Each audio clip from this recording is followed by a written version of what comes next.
Hey guys, welcome back to another episode of the Gab and Glow podcast. I'm your host, Gigi. Um, Happy Tuesday. I hope you had a great weekend. I hope you're having a great week so far, even though it just started. And I hope you have a great rest of the week. Today we are we're doing another glowing review. I know it's really close to the last one we did, but I literally could not put this book down. I loved it so much. I've been thinking about it. So, I'm so sad that I read it as quick as I did because I loved it so much and I wish it was longer. I wish I was still reading it. So, yeah, I have to talk about it. I've been thinking about it so much and I was just like, you know what? I won't.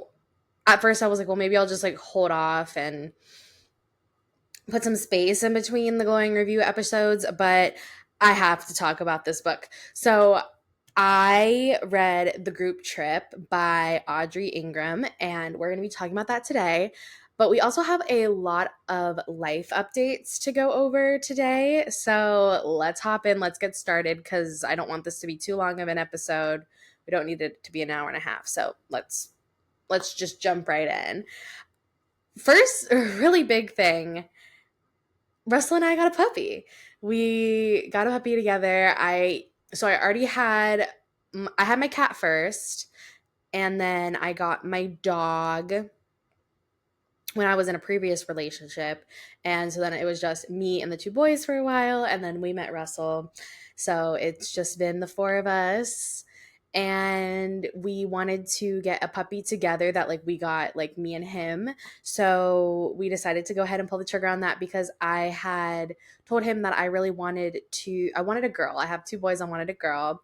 And I wanted to make sure that it was going to be the right breed for my dog Ash to have a buddy. We can't have one that's too small because my dog Ash, he's big, he's muscular, he's strong, and he needs someone who will want to really play with him and roughhouse with him. So we wanted to make sure we got a robust dog for him. So we've been kind of keeping our eye on the adoption sites that are local to our area, and we saw this beautiful little baby girl puppy, and we fell in love with her. So we went ahead and put in our application, and they called us pretty last minute yesterday actually, and said, can you come look at her and perhaps take her home? So we did. We came and we took her. So yeah, we have a new puppy. It's been really exciting. She's so sweet. I just love her so much. It's great. It's kind of like you're in little newborn baby bliss almost. I've never had a baby, but that's what I imagine it to be like. These are my children. I know a lot of people, especially people who have actual kids, I feel like they well, pets aren't kids. And I know they're not exactly kids, but they require like a lot of work and a lot of love and a lot of attention, and they don't grow up they grow up, but they need you to take care of them for the rest of their lives, not just emotionally but physically. You gotta when your kids get older, they can eat themselves and you know entertain themselves and all those things, and I feel you know I think they're perpetually babies, pets. So it's different, but I feel you love them the same, and they're both human kids and fur babies. I think they're all just a lot of work. So I think, a mom's a mom, but I guess I can't really say that because I'm not an actual mom yet, or human human mom yet. So, but I'm a puppy mom and a kitty mom, and I love that. So, yeah. Love her. Her name is Rhaegal, for those who watch Game of Thrones. We named her after one of Daenerys' dragons, and we've been wanting to do the dragon thing for a little bit, and my favorite name is Drogon, but I want that for a boy, so I was thinking what would be cute for a girl, so we went with Ray Girl because we can call her Ray for short. And yeah, she's 10 weeks old. She is just so sweet and loving and cute. We took her to the vet today, and she's pretty good to go. She has like a skin condition which she's had since the rescue got her, so she's working on that, but it's getting a lot better, and they said, it's healing. So she's got a cleanish bill of health. Like I said, the skin still needs some work. And she is allegedly, she is a shepherd husky mix. They said Australian shepherd. I think she's more of a German. She looks more like a German shepherd than an Australian shepherd. But part of the vet visit today, they DNA tested her. So hopefully we'll know what she is soon. So that's really exciting. One thing I did want to talk about with this, because I think it's important, since we did have that episode a couple weeks ago about OCD, and kind of, we know that I struggle with it. I talk about it all the time, obviously. But I was realizing yesterday, and like thinking back, I'm like, okay, this happened when I also got my other two pets. When I get a new pet, I feel like my anxiety, or sorry, not my anxiety, my OCD is very easily triggered by the arrival of like a new addition to my family. I don't know what it is, but I'm just like, oh my gosh, like, are they breathing? Are they okay? Do you think she's gonna be okay? Do you think we should do this, or you think she'll be okay? Like, I'm just so like kind of like helicopter mom, because I'm just so worried like something's gonna happen to them. And I'm like, and especially like health related things, like I'm worried like they're gonna get sick. I'm worried like something's gonna happen to them, and like, you know something bad will happen. And like I'm just having like all these like ruminations and like vision, or you know graphic visuals of like just things that can go wrong. And it's hard. So what I've been doing, we've talked about exposure and response prevention therapy for OCD. So when I feel myself worrying about it, and not to say that I don't take care of her, check on her, things like that, but when I can tell when it's like, okay, now we're kind of moving into like irrational territory and like OCD territory, not just like taking care of the puppy, I have to be like, okay, I know what I want to do to ease this anxiety that I'm feeling and like this nervousness. And I have to not respond so that I can, work through work through my OCD. So yeah, it's a very happy time. I'm very excited. I'm very happy, but this is just something that happens. It happens when I have pets. I'm sure it'll happen to me when I have kids as well. Um, I think just having a living thing rely on me, obviously, I take that responsibility very seriously. And so that can make me a little like stressed, just to like, I'm stressed to make sure that I'm taking care of them the best way possible. And then that like kind of snowballs into the obsessions and the ruminations and like the compulsion that I want to do to ease those anxieties. So I just kind of wanted to talk about that and just touch on it a little bit, because I think it's important, since we did talk about OC a couple episodes ago. All right. Next life update that I wanted to talk about, I restarted You, the TV series You, because I know the 5th season just came out and I wanted to watch it, but I haven't watched the 3rd or the 4th season. Oh, excuse me. I've been up.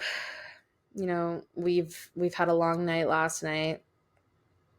with the puppy and our dog, because our dog is just so excited about the puppy, and she's everything to him, and he like cannot chill out about it. So they woke us up a lot last night, and they woke us up very early this morning, so I am exhausted, and I didn't even know if I was going to find the energy or the time to record, but I made it happen. So yeah, sorry for the yawn. I was like, you know what, hold on, let me start this thought again, because now that I'm thinking about it, I really like, I like shows, and I like when they come out. I like when seasons are premiered. However, I do think like after a couple seasons, I kind of just fall off, because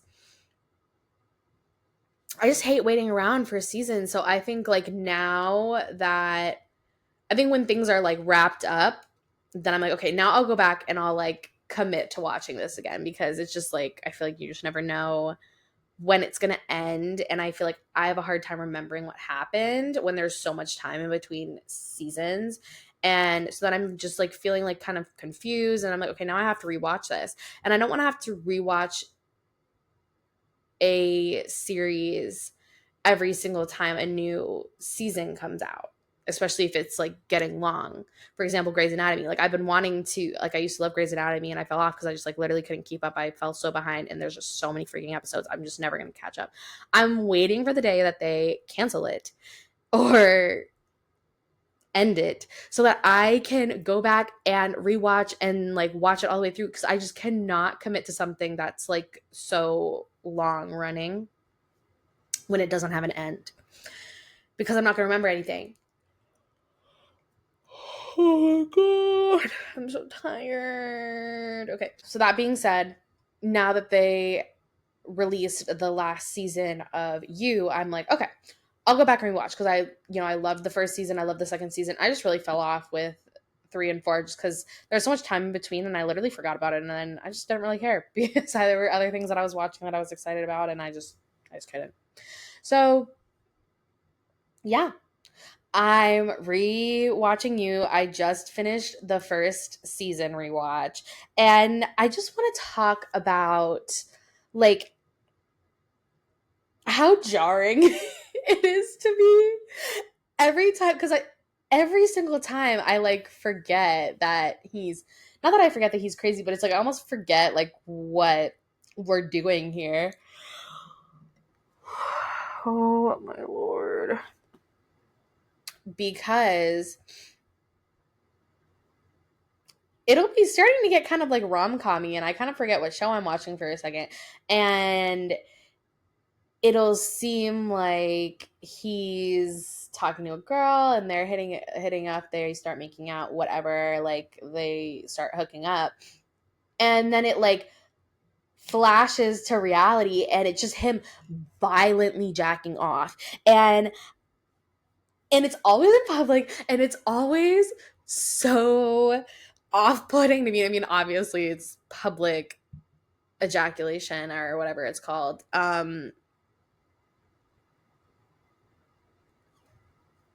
It's not public fornication, because it's like that's with someone else. So what is it when you're yourself? Public indecency? I don't know. But it's just being a freaking weirdo on the street jacking off. And I'll be like watching, and I'm like, okay, like whatever. And then all of a sudden, like it goes back, and I'm like, oh my God, no. Like, because it's just so, oh, it gives me like full body chills. I hate it. Also, I forgot in the first season that they like actually broke up for a little bit, and like she was genuinely free of him, and I was like, no, you could have been alive. You could have been alive. Like when they got back together, I'm like, rip back, because I mean, she is. There are certain things about her that kind of like make her a little bit annoying, but like overall, I like her. I like Love, but because I know that she's crazy. Now, like the things that should have been coming off as like normal the whole time before you find out that she's crazy, like I'm like, oh my God, no, but she looks insane. Like she's acting insane. Like what? So yeah, it's just I think out of the first two seasons and like the leading news, I think I do like Beck more, but yeah, we'll see. What else do I have as far as you thoughts so far? Oh, just like Penn Badgley is so good at playing Joe Goldberg, and like just hats off to his acting because I mean he seems like a nice guy, but he really plays the shit out of Joe Goldberg. Also, I feel like I started like I liked season two, but then like towards the end I was kind of like, I don't know about all this.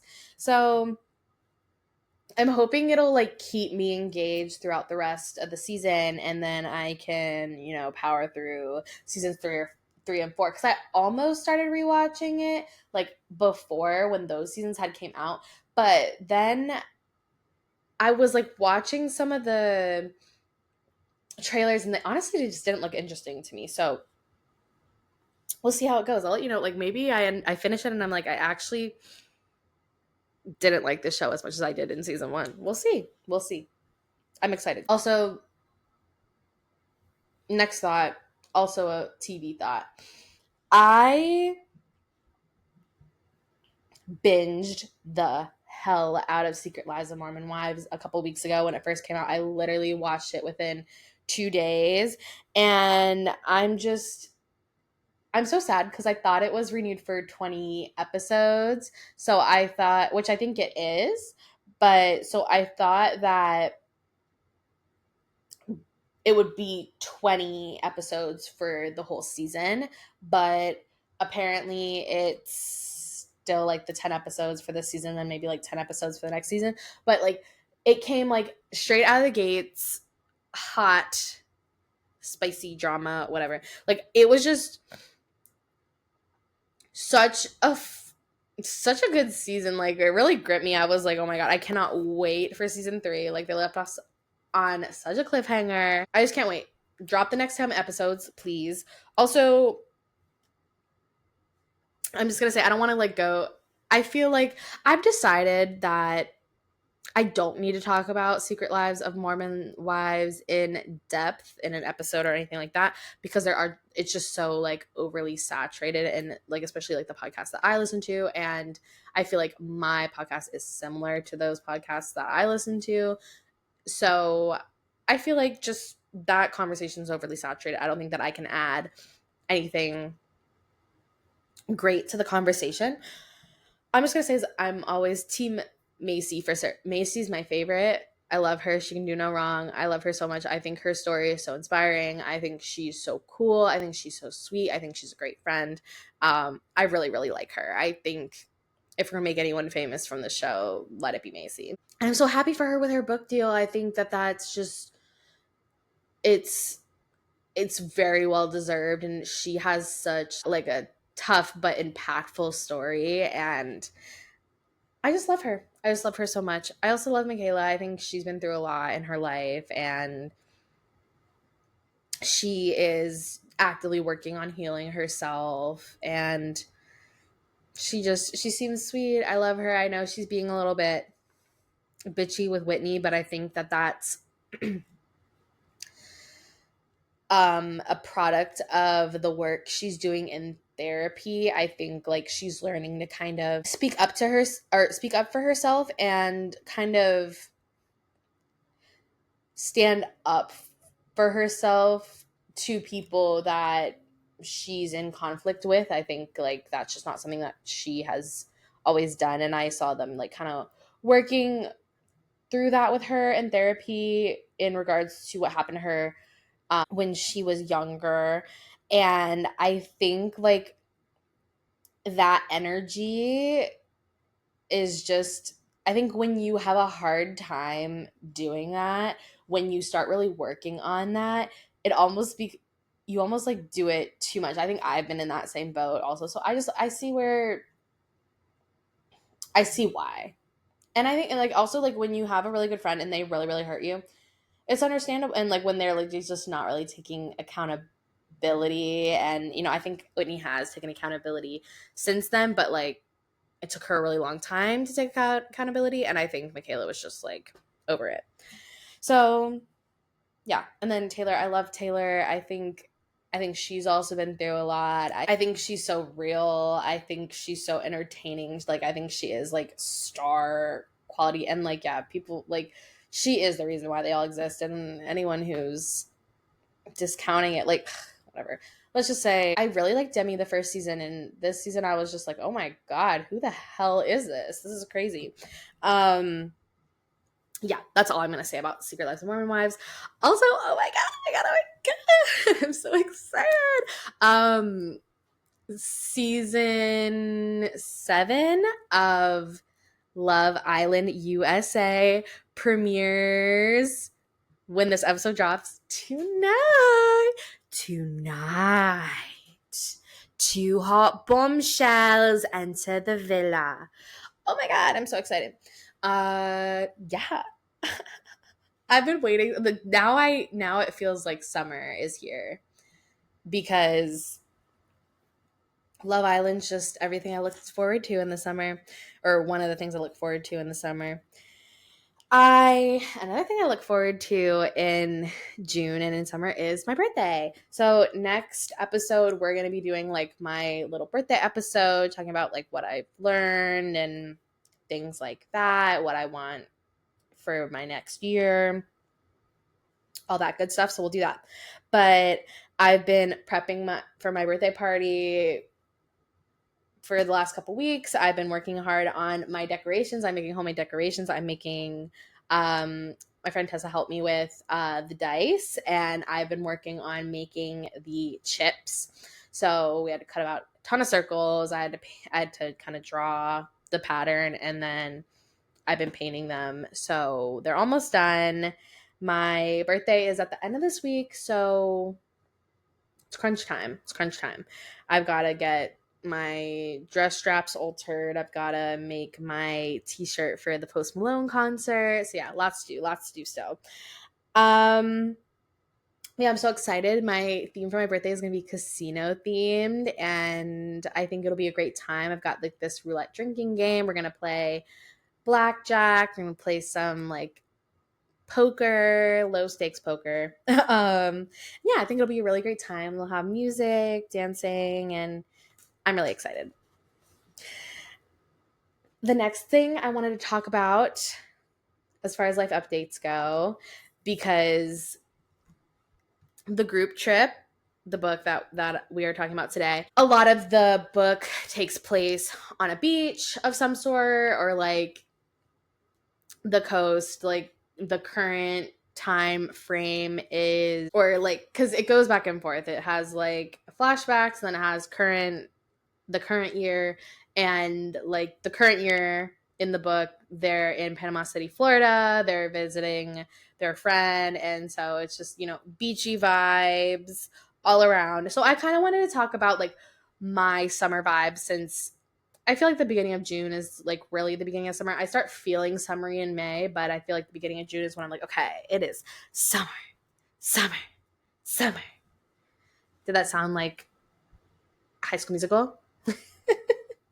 um okay, so I just have like a little listicle of the summer vibes I'm going for this summer. Let me know in the comments what your summer vibes are for this summer. So the first one is I'm reading hella beach themed books or books about summer. I think like this book really made me crave that for this summer, so I'm gonna keep doing that. Movement, big on movement. So we're talking walks, we're talking stretching, yoga, whatever. I've been influenced by Tessa to do a bar class, and so I signed up for a membership, and oh my god, I've never been sore. But I can like feel and see like some progress already, and I'm loving it. So I think that's going to be my thing for the summer. I'm going to try some Pilates too and see if I like bar Pilates better, and then kind of go from there, because I feel like they're in that same vein of workout. So yeah, I'm very excited. Hobbies, big on hobbies this summer. So just whatever makes me feel happy. I've been loving painting. I've been loving, what is this, like embroidery, I think it is. I love doing that. I'd love to learn how to like crochet or something like that. I'd love to learn how to make my own clothes, just like crafty things. I want to be crafty this summer for sure.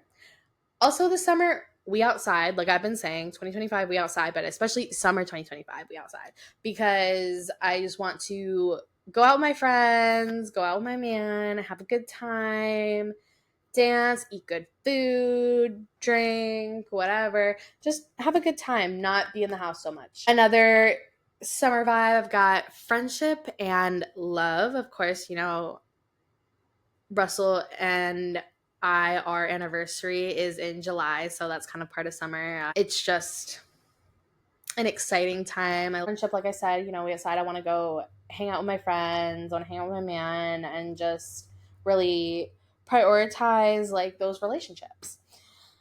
I also, for my summer vibes, I'm really thinking like fresh fruits and veggies. Like, oh my God, I've just been craving, like, it's been so hot and it's just making me really want like watermelon, like a big juicy watermelon and cucumbers. I don't know, like just, I need to stay hydrated. I need to stay snatched. And I like to snack. So we're having fresh fruit and veggies all summer. We're also soaking up that sun. I cannot stress it enough. I've been outside tanning recently, and I'm not gonna, don't yell at me, don't yell at me about the UVs, don't yell at me about everything.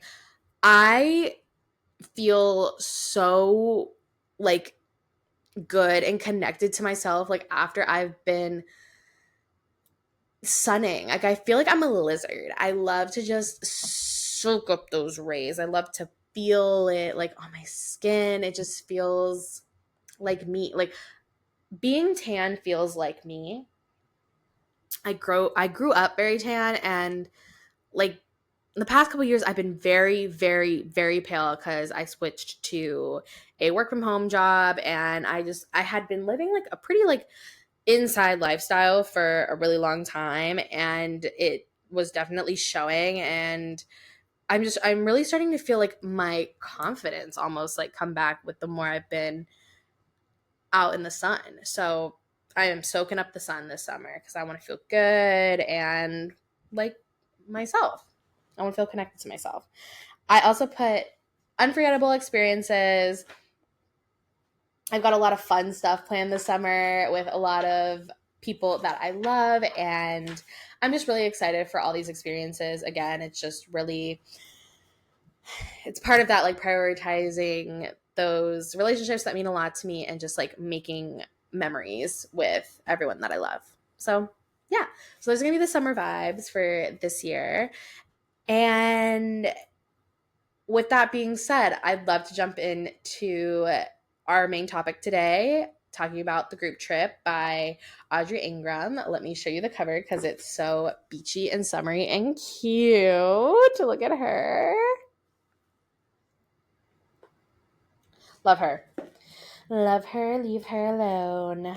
Because we've also got our I'm booked all weekend journal.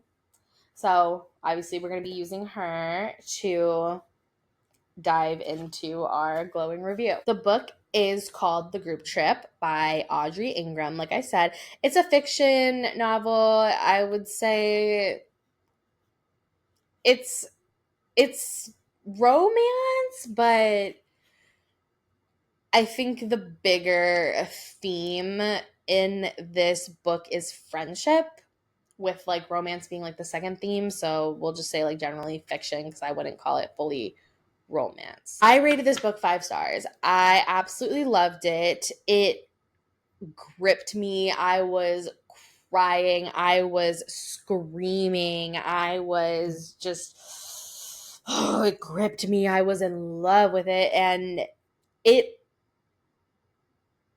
I'll get into it. I was just gonna say, but it really was one of like the best books I've ever read. It's very much like neck and neck with Things We Never Got Over. You know, I love that book too.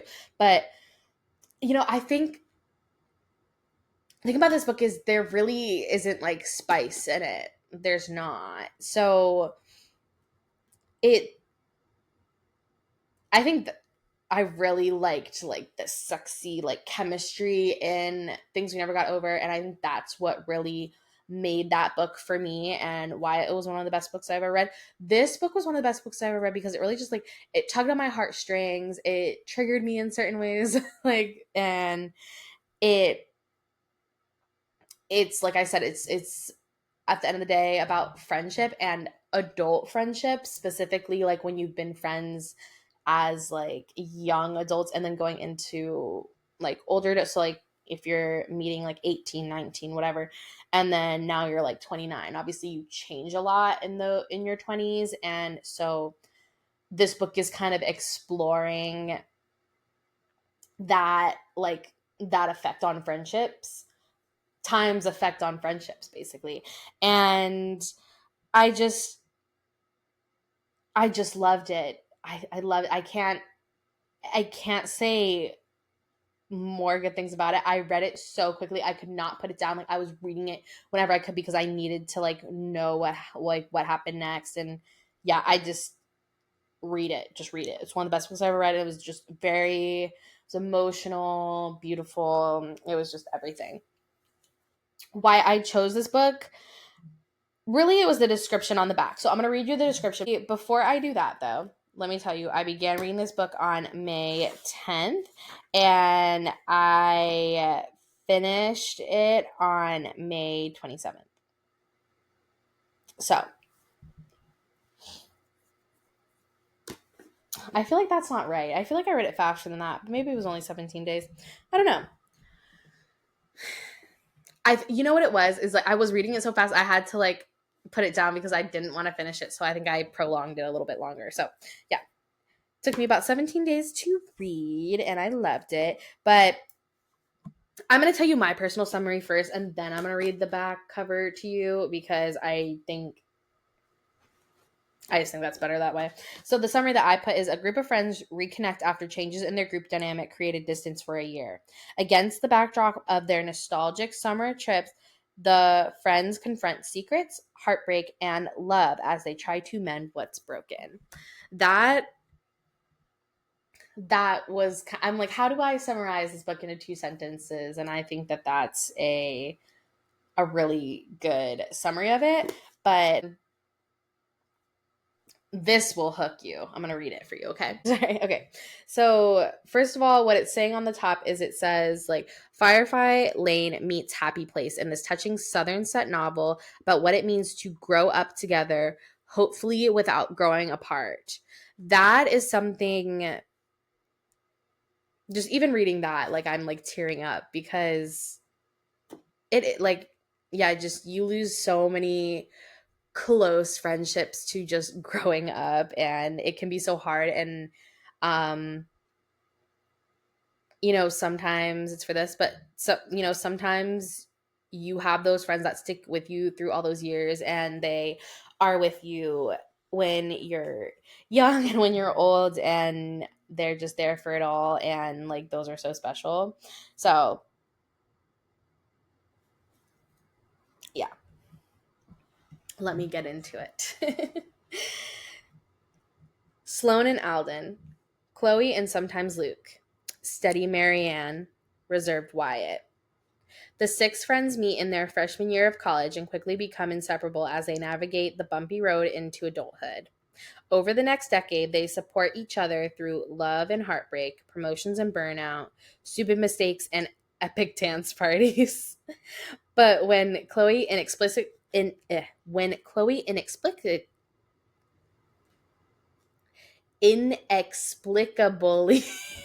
inexplicably, oh my god, when Chloe inexplicably refuses Luke's long-awaited proposal, their breakup fractures the close-knit group. Uncertain about the future of their friendship, they all reluctantly agree to gather for a luxury getaway on Florida's Emerald Coast. As Chloe struggles to mend what she broke, the friends discover they've all been keeping secrets from the people who are supposed to know them best. Between beach bonfires and fried seafood dinners, the friends confront who they've become while longing for their carefree past. For everyone who has felt both the joy and pain of changing friendships, the group trip offers a poignant exploration into matters of the heart. I'm literally tearing up. Like there are tears in my eyes reading reading that last sentence because friendships just mean so much to me, and I think like I have some friends that I've had for a really long time and I know I'll have forever. And I have had some friends that I thought I would have forever that I don't anymore. And I think this book has something for everybody. And I cannot recommend it enough. I just can't. Um, I'm going to read you some of my favorite quotes because I think they'll really just convince you even more to read this book. For my favorite quotes, the first one I put is, I like trying on different versions of myself. And I think that that's a very cool and interesting way of putting, basically like someone was like, oh, since when do you like doing this? And she said something like, oh, well, I like trying on different versions of myself. And I just think that's so fun because I think allowing yourself to change and grow is so important. And I think there are times where I like, you almost don't want to change and grow because you when you do that, you sometimes have to leave like certain things behind that don't like serve you anymore in that like stage of your life. And so I just think um trying on new versions of yourself can be like scary and hard, but I think it's also like so necessary for self exploration and to get to where you're meant to be. So I just thought that was a really cool way of putting it. The next quote was kind of a like the narration response to what that person said. So it says 20 years from now, she wonders what version they'll be on. She hopes they will have tried on several because watching your friends turn into adults is a privilege. Sorry. So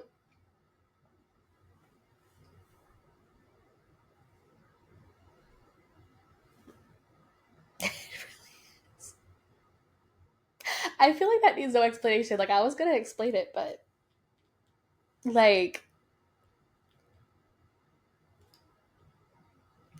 because like I said, like sometimes in the way that you change, like maybe some people aren't gonna go on that journey with you, and that's okay. But when you get to go on that journey with friends that you've been with for years and you've watched each other grow into like different people and you still get to watch each other grow, I think it's just so special. I think, well, I have like one of my best friends, Alyssa. I've known her since I was in second grade and we were 7 and now we're 27. I've known her for 20 years and it's like I can remember what she looked like when she was 7. And it's crazy to like, and she has her own daughter who's 7 and it's just, it blows my mind, but it's also just like the fact that we pretty much text every day. And there have been times when we've been not as close, but not because like we're not close, but it's just like we just maybe both of us didn't have the time to like really foster that like closeness. But as soon as one of us was kind of able to come up for air and we came back to each other, it was like we never left. And so I think that's very special. And one of my other best friends that I've known for a really long time, Christina, she and I met freshman year of college. We both just turned 18. We are now 27.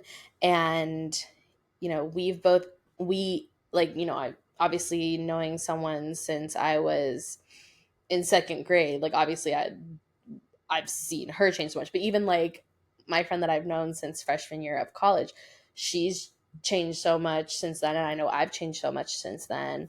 I think your 20s specifically, you change so much in such a short period of time. And yeah, I think it's just it's just such a privilege to watch your friends turn into adults. Yeah, that's really it. Wow. So this is what I'm telling you. This book is just it really touched me in such a profound way. I just I can't even vocalize it. Okay. So the next quote I liked, just because it's just kind of about like being in a like it touched me in the way of just like being an adult and kind of like advocating for yourself, and just especially as a woman in this like day and age, I just feel like this quote kind of sums it up. It says, "It's not easy to fight for what you need, especially when mind tricks like guilt and obligation try to derail desire." I think, yeah, especially in your 20s, it's hard, like, when you, you know, feel like you know what you need, or what you need and what you want, but there are conflicting forces that make you second guess it, and it can just be really hard. And so I thought that was a really great eloquent way of putting that. And then this quote was also like kind of related to what I just said, or to the other quote I just said. That says, "It seems they decided that losing themselves wasn't an option anymore." And I love that as well, because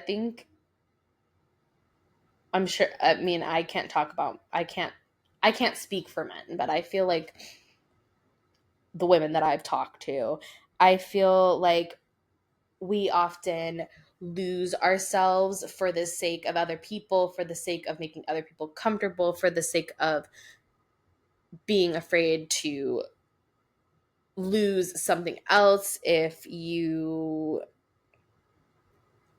like, I don't know how to word it, but basically we lose ourselves in a lot of stuff, because I feel like we put like a lot of just stake into how our partner is feeling, and making our partner comfortable, taking care of our kids or our pets or whatever, just like the mental load of being a woman. And I think we can lose ourselves a lot if we don't like make not losing ourselves a priority. So I thought that was a very powerful quote. This next quote, I think, reminds me a lot of like um the friendships that I was talking about, where it's just like, sometimes, life happens, you kind of come apart, maybe you just can't spend as much time together, you don't have as much mental energy to like check in on each other, whatever the case may be. But when you can find your way back to each other, because you do just have that like deep, genuine connection, like you can always find your way back to each other. So this says, "Sometimes history is so deep, roots so tangled, that no matter what changes, and inevitably everything does, there's always a path back together." And I think that quote just, obviously meant a lot to me, is very comforting, especially as, we're going through adulthood, and, we're just going to be getting older, and,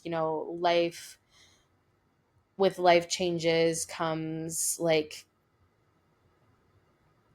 maybe growing apart with some people, and just, there's always a path back together. So, yeah, those are my favorite quotes from this book. Again, I think just obviously the theme of this book is friendship, and obviously I talk about friendships all the time. It's so important to me, and so this book just was like a hug. This book was just like a little hug. The highlights of this book. I'm gonna try to do this without too many spoilers, because I want to try to, but I might have to like say something here and there to give my genuine thoughts. So one of the highlights that I liked was the dual timeline, because it would go like this summer and then 10 summers ago and then this summer and then 9 summers ago. It's very much the same type of like layout as people we meet on vacation. The next highlight, it's not really a highlight, but it's just something that really stuck out to me, and it's just Luke. Luke is my op. He is the most triggering man I have ever read about in a book. I was screaming into my, like, I'm literally here, I'm like this. I'm reading. I don't even know how many chapters he had me literally screaming into the book like that, because I literally could not handle him. Like, he's just a selfish, disloyal piece of shit. And the gaslighting actually had me not okay. Not okay. Like, he was driving me insane. So then the next highlight is Chloe trusting her gut and turning Luke down. Obviously, that's not a spoiler because it's on the back of the book, okay? It says Chloe inexplicably refuses Luke's proposal. And yeah, it is inexplicably, but homegirl had a gut. And boy, did she use it. And thank God she did. And I think another theme, okay, here's another theme in this book that I found powerful, because I think that women stay in a, I don't want to say, I'll say bad. I mean, it's not, because I guess bad's relative. Like, I'm not saying, okay, say it's not toxic. There's no, like, proof of cheating, or, there's not abuse or anything like that, but just something is off, but you almost feel like you don't have a good enough reason to break it off. And so I feel like they stay for however long until that big thing happens, because it will, because they just can feel it. So I just, I want to like normalize like trusting your gut, and like, if you don't feel like you're in the right place, get out. You don't need a big inciting incident to get out. Like, if it doesn't feel right, you can get out. You don't have to wait until they're down on one knee. You can get out beforehand.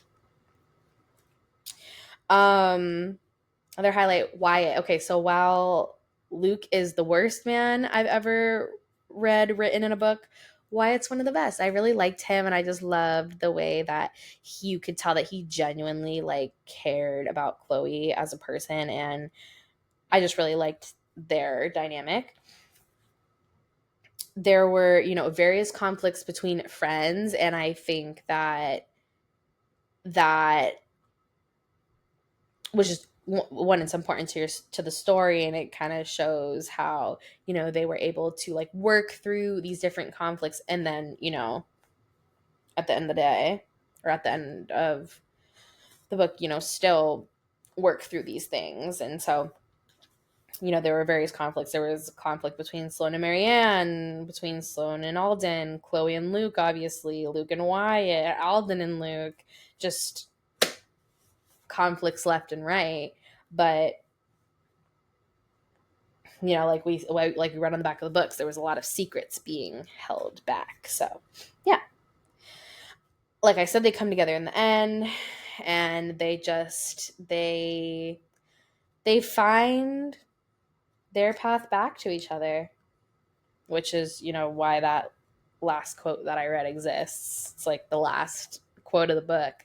But it's just, yeah, I loved that. I loved that there was like the hope of like, even though you can grow apart, as long as you genuinely like love and care about each other, you can always come back together. I also really liked the duality of Sloane's IVF struggles and with also like Marianne's struggles with motherhood and her new baby, and just like how both are equally hard to the person, and like just because they're like kind of conflicting issues doesn't mean that they're both not important, and doesn't mean that those two friends can't support each other through those hardships, even though they're kind of conflicting like thought processes. So yeah, that's all I'm going to say because I don't want to spoil too much of it. Read it if you want to, but I'm going to highly recommend it. And if you have read it, please let me know in the comments what your thoughts are on it. Please discuss this book with me. I have no one to talk to about this book except for you guys. So please let me know your thoughts. If you haven't read it yet and it sounds interesting, please read it and then come back and chat with me. DM me, email me, comment on the pod, whatever. Let me know. I really want to hear from you. All right. Well, let's do our affirmations for a badass and then we'll head on our way.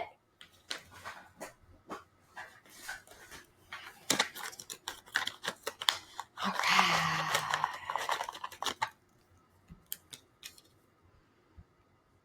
I'm not a sunrise. I'm the fucking sun. Slay. I love that. Because it just means like you're not the product of the star. You are the star, right? Right? I love it. All right. Yeah. So like I said, I'd love to hear your thoughts. So if you like this book, if you've read it, please comment, DM, email me if you have any like experiences with friendships that you'd like to share. Anything relating to this book, please let me know. Chat with me. If you haven't read it, let me know if this recap inspired you to do so, or maybe drew you to another like beach slash summer read. If you're liking the pod, please leave me a rating on Spotify or like us on YouTube. And don't forget to listen to new episodes dropping every Tuesday on Spotify and YouTube. Lastly, please DM me stories or email them to gavinglowpodcast@gmail.com. I'm always accepting stories like worst dates, worst breakups, family drama, crazy exes. Honestly, any crazy lore you have, drop it to me to be read on the pod anonymously. All right. Well, thank you so much for gabbing with me today. And don't forget to keep on glowing. Bye.